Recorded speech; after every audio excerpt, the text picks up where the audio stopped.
guys, so for today, I'll be having a mini haul ng mga plush charm. Most of it are Sina characters. So let's start. So first we have here is this one. This little cute Sina. Yung ears niya is nakataas. I think this is various faces Sina na series. I'm not sure. So yan. This one is super fluffy. Super cute. Then next natin is Mofu-san collab with Sanrio characters na 7-Eleven. Sorry, blurred siya. So, yan. So, this one is the Sina. Ito yung Sina na character. So, open ko lang saglit. So, ito siya.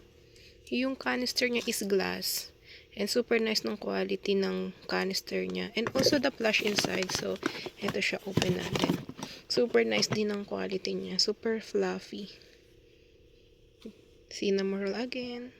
Next is itong nasa pink na pouch. So, ito, isa-isahin natin yung laman niya.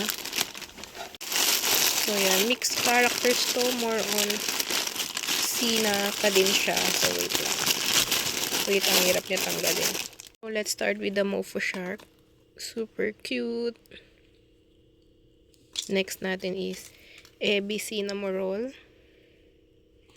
Then, Ebi 10.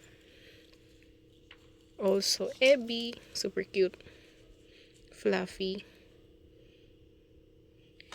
And, Sina Baby Angel.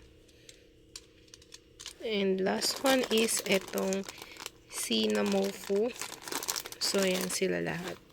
And, meron pa akong mga paparating na plush charm and I'm really obsessed with them. Excited na ako ilagay sila sa bags namin ni Ate Hope. So, yan. Thank you for watching. For more videos and haul, click subscribe.